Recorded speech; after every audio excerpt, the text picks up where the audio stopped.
circulating a fake apology video that was cut from a video I'd made days ago, claiming that that's my apology for Bomas. I need to make this very clear. I am not sorry that I was at Bomas. I do not in any way regret speaking at Bomas. And I do not owe anyone an apology. A lot of the people that have talked to me and asked me, they've told me that they're wondering why I did not speak about Morara's attack. One, anybody who has a functional noggin knows that the attack on Morara was absolutely wrong. Welcome to my channel. So Kasmuel decided to respond to the backlash he's been receiving since he attended the impeaching ceremony at Bomas last Friday. So let's just hear what else he had to say on the issue. Planned that attack. It's you. I know you want to blame it on some goons, but it is you. You are the biggest enabler of the people who meted out violence on Morara. Yes, you're the young person. You should be ashamed of yourself. If you're a young person, you are the one who sponsored that violence. If you're an old person, you're the one who sponsored that violence. Then you come and call me a traitor or a sellout. Where were you? You all were typing and you all lied to each other and shared posters and said that you were going to go for public participation. Where were you? And don't lie that you were locked outside, because even the people who are locked outside were not saying the things that you wanted to say. You're saying that you wanted to crucify me for not saying Ruto must go. Show me videos of people who are saying Ruto must go at Bomas. You were supposed to come there for that public participation. You were the one who was supposed to do that, but you didn't show up. You want to be an armchair revolutionary. You want to be a revolutionary from your couch or from your bed so that you outsource confidence. And I say this again. This is where I will call out Morara and his team, for example. One of the biggest lessons I learned is there are no organic crowds in politics. Wakenya hamtaki kusikia hii. You think that you have organic crowds. Because I watched the videos, I was not at Bomas when Morara was attacked. If I'd seen that attack, I would have condemned it very vehemently. However, because I've been watching videos, how do you walk into a place? That's a contradicting statement, because according to what Morara said on the Radio Maisha interview he did, it seems as if Kasmuel was present when Morara was being attacked. Let's just hear the soundbite once again. Friday we saw Kasmuel, all right? Na amezungumziwa sana na hata jana tumemwona akiwa na Right Honorable Raila Amolo Odinga. What is your take about that? Kwa sababu nyote mlikuja wakati sana. Paka aliongea Bomas actually. Na hata kazungumza Bomas. I disagree with what Kasmuel has done. I wish we were close friends. And I wish I was in a position to have advised him. But he believes in himself and he believes what he's doing is right. The reason Kasmuel is doing what he is doing is because he's interested in politics in Mcoure. Okay. And he believes that the person who can make it possible is Raila. Okay. That is why he began by associating with Gaucho, then Gaucho took him to Raila. And that is why he associates with ODM MPs and takes photos with them. He is coming closer to be a member of ODM and to start participating in ODM because he believes that will be his journey to politics in Migori County. Okay. But kama Kasmuel angekuja kwangu, I would advise him. Alright. I would have told him that the politics of Kenya is changing. And even if you look at the support that the Honorable Raila Odinga had, it has gone down ever since he joined the government. Now wakati ambao take advantage of the Gen Z demonstrations and benefited himself. I would have told him that Migori is the only county where you don't need an ODM ticket to win anything. Mheshimiwa Okoth Obado won governorship, which is the most senior position in Migori County, without an ODM ticket. You can always win in Migori without ODM, because ukishaingia ODM watakuinject values. Watakuinject values za ODM. And from what he saw in Bomas, ODM believes in violence. And anywhere where is an ODM zone, there's usually very serious violence, beginning with Migori. You've seen the kind of violence that is usually in Migori for goons. Hata kuna wakati mmoja, hata Ali Hassan Joho driver wake alipigwa risasi. Na hata Orengo walipigwa. Rafiki mkubwa sana wa Christian Base, by the way, Hassan Ali Joho. Yes. Yeah. A lot of inasaidia nini? a lot of violence in Migori, a lot of violence in Nairobi. Kitu ingine ningemueleza. I'm not asking for his sympathy or for his pity. Lakini kwa sababu tulikuwa Bomas pamoja, na kwa sababu alikuwa amekaa na wale viongozi kule juu kwa VIP dais. Mimi kama kijana mwenzake, tunachipuka mapema. Tunachipuka pamoja. This was the time to defend a brother. This was the time hata kuambia wale viongozi hapana, stop, don't incite apigwe. Wacha atolewe nje kama hamumtaki. You can hear from what Morara has said, it's as if Kasmuel witnessed the attack in a crowd that we've not mobilized. And this is why I also say it's the Kenyans who sponsored violence against young people. The Kenyans hate us. The Kenyans hate the frontliners. They hate you. But I was watching that video. You walked into a theater full of people, and I'll just address this, and this has to be very clear. I do not condone the attacks. I do not condone any violence meted upon you. This is a castigation to the Kenyans, but it's also a cautionary word. It is one of the biggest political lessons I've learned, because I've paid for it dearly, and now I think we need to address it. You walked into the crowd, and you had not made prior preparation for the crowd. You did not know who had mobilized it, and you, just like me, believe that Kenyans of goodwill are the ones who had gone there. I'm addressing this directly to Morara, because his team was one of the first people to say that I am a sellout. And if I hear it from the team, unless you denounce what the team said, effectively you're saying that you also endorse the message that I am a sellout. But you walk into a crowd. One, you want to walk in there conspicuously with a program going on. You did not figure out what was going on the ground. And then I hear that you started chanting things that were contrary to what happened in the ground. Then I'm the one who's being castigated on the internet, being called a sellout. I also went into Bomas. People... I wasn't given a microphone, so I wonder why Kasmuel is claiming he was chanting rhetoric that wasn't acceptable at that event. But I got in there with a GK vehicle. Weka evidence kwa kalatas. I want people to show, because I was wearing a tuxedo, and two, as much as you might want to deny it, I'm a very difficult man to miss in a public function. Show me the videos of me getting in. Yes, I snuck in there. I asked myself, because I was alone, I did not have a security team or a security detail. Nikaingia, I talked to the same police who locked the doors, who are trying to nini. But if you talk to them, anyone who's being honest knows that that day the police were not being violent. Anyone who, if you talk to them properly, they would have guided you. They guided me, and they told me, wewe kulingana na vile umeongea, pitia huu mlango mwingine, and they escorted me. And Mcoure, I also almost experienced some violence from some people, and I ran into a room, but I'll cut that long story. Nilisikiza ground, nikauliza tunasema nini, and I asked so many people. There's a lady who pointed me, akasema ndio ule janzi mwingine hapo wanataka kutu nini, wasikuwa amekuja kuongea. Then nikatoroka, wasikuwa amekuja kutubia mkutano kusema vitu zenye hatujakuja kuongelea hapa leo. Then I listened and I asked what's happening on the ground. Akasema I asked, is Gachagua going? They said yes. Is Ruto going? They said usilete mambo ya Ruto hapa. You, as a Kenyan who's watching this, and you want to start typing all those silly ideas that are in your mind, oh, straight as hell out, where were you? Where were you when you were setting us up? You promised that you would come, and you said that you're rallying behind us, and you've always tweeted and put the hashtag Kufa Dereva Kufa Makanga. Where were you? You're such a joker. You are such an irresponsible Kenyan if you're watching this. Because you are the change. We are supposed to be the change, but you're delaying the change because you think your work is more important than the work for this country. You've delegated it. So mimi, I'm a child of a lesser mother. Mimi kwangu nalipanga hospital bills, ama nalipanga commodity bills na Viva, comrades Viva. Sindio? Don't be silly. Anyways, Bomas happens the way it happens. I speak truth to power, and then you come and castigate me and talk about the platforming, which you're not doing either way. And again, like I said, if this is another video that you're watching about Bomas and you had forgotten, if that other one had not answered you, shukia hapa sasa hivi. I'm willing to take this journey with 100 followers online, but 100 followers who can actually reason and take balanced opinions. So you did not come to Bomas. You, as a Kenyans, you sponsored the attacks on Morara. Yes. You are the ones who ensured that public participation was a sham. You are the one who enabled all the bad behavior you've seen at Bomas.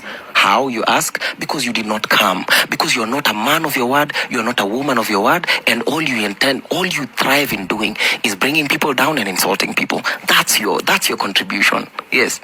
You sponsored it. Then you're saying, oh, I've sold out, I was sitting. Show me videos of me at the podium when the attack was happening. Yes, because you have these wild ideas in your head. Show me the videos. Wake evidence, because for me, all you people usually do is you say claims, but you cannot produce evidence. It's just GO photos. It's been seen with who. I'll give him the benefit of the doubt there, because I'm not sure Morara knew for sure that Kasmuel was at the VIP podium when he was being hammered by those guns. Anyways, long and short of the story, I am not sorry for Bomas. Shame on you for making Bomas a failure if you feel it was a failure. But guess what? You see those people who are at the Bomas, they're the people who usually show up for Maandamano, they're the people who usually show whatever opinion you have, and they are equally Kenyans. You are not more Kenyan than those people. Kitu sikudanganye. We want to despise these people and say that they had been paid 500, they'd been paid 1,000, paid 200 shillings. These are the people for action. If we can manage to convince these people and win them over ideologically, that's how we make progress. You are a failure to the Kenyan people. Jiangalie kwa mirror. Mtu mwenye unaoji video on your phone, you're a failure. And be damned for thinking you're any better than the people at Bomas. Kama ulikuwa Bomas, big up. Thank you so much for supporting the motion of the impeachment. It's going on quite well.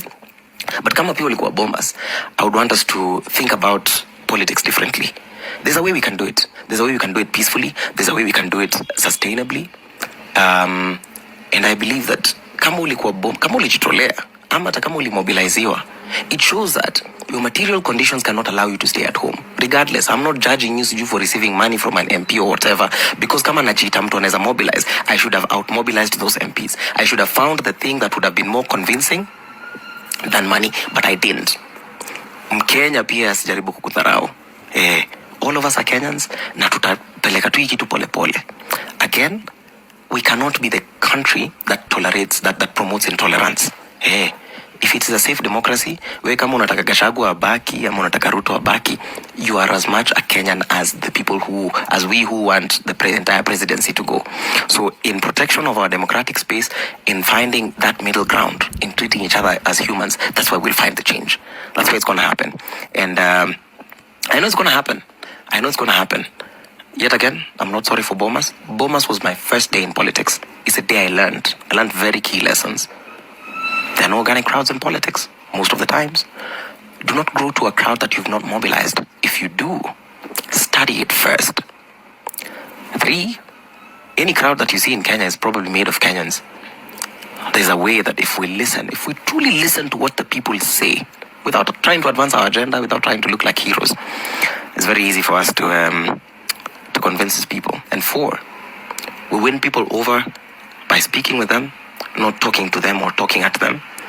And I hope that this uncomfortable video, I know there are parts which are rather uncomfortable for you to hear, but these are the kinds of discussions. This is where now I'm starting from.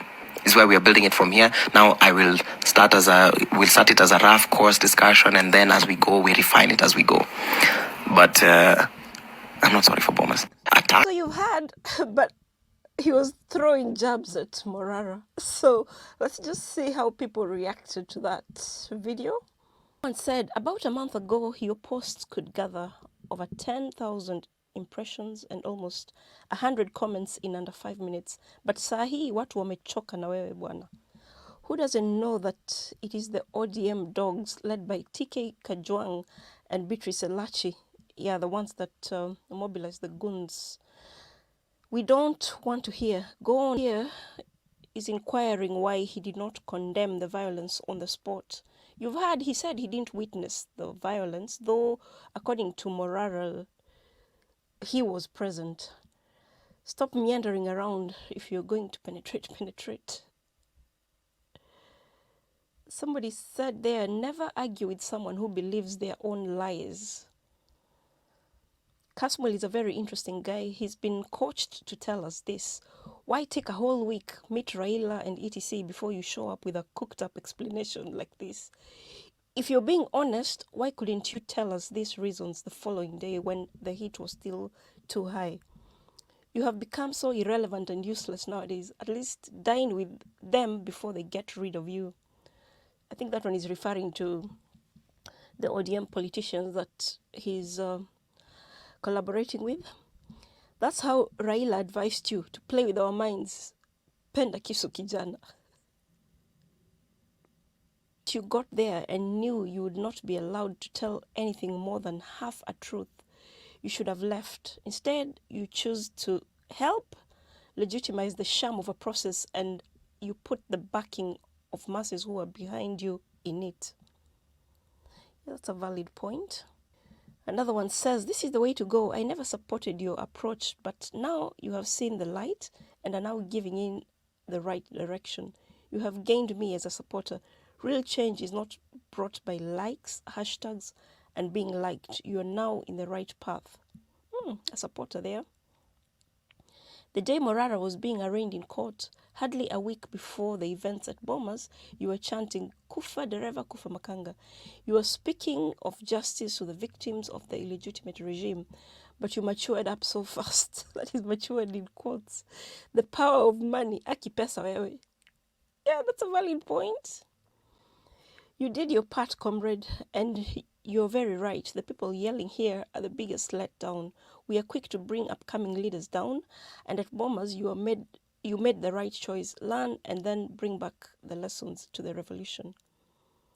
I think to lie and bring another narrative, your relevance ended when you sold yourself to the murderer of Sugoi.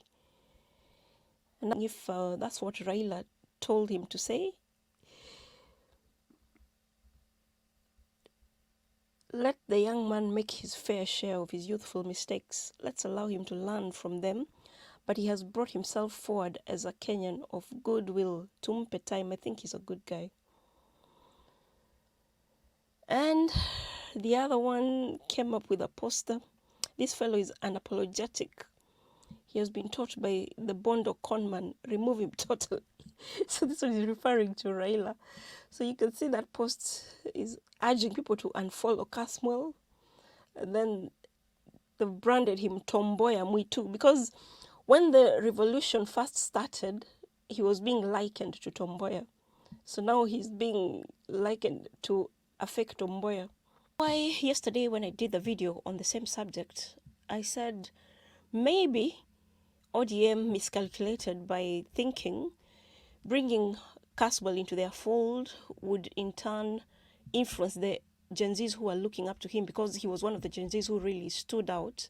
Yes, he made some snide comments about Morara, which is such a shame because I'd really hoped that the two guys work together. I really hope that if these ODM people ditch him after realizing that he's not winning over the Gen Zs they had hoped, the matter doesn't devastate him. And then I also hope that if he chooses to change his mind, this incident doesn't permanently ruin the prospects of him working together with Morara. But then Kasmuel didn't stop there, because he made other posts which... So somebody commented, of the leaders emerging from the Gen Z movement, Kasmuel stands out as the most pragmatic, ideologically coherent, and solid in his political philosophy. Of course, he has his shortcomings, but he's quickly learning that politics is a long game that requires compromise and consensus building. This is why he sees no problem meeting currently elected leaders, however flawed they may seem. Meanwhile, other factions are still stuck in empty sloganeering. They failed to learn from the collapse of their Ruto must go rhetoric. Kasmuel, on the other hand, is being cancelled by some because this movement, for many, is driven more by emotion than logic.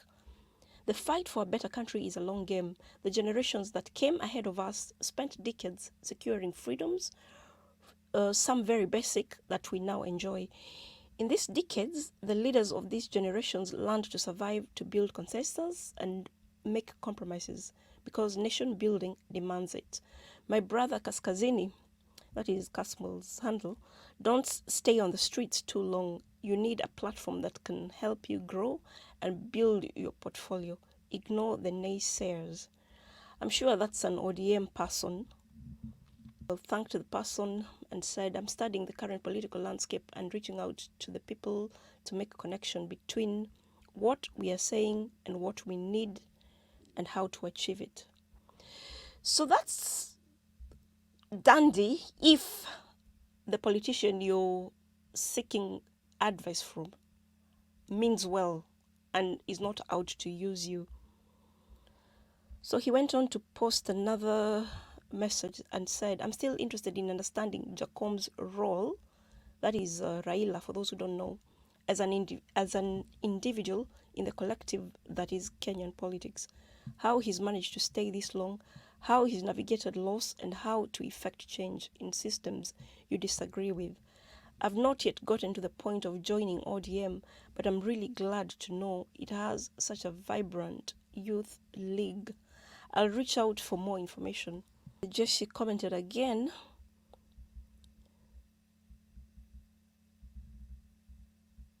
Kasmuel met Raila Odinga, the father of protests, today. This is definitely a step in the right direction. I know critics will use this opportunity to discredit and deplatform him. My brother Kaskazini, you are more than welcome to join the ODM party. You see, I said this must be an ODM person. ODM can offer you a solid platform to build a political profile.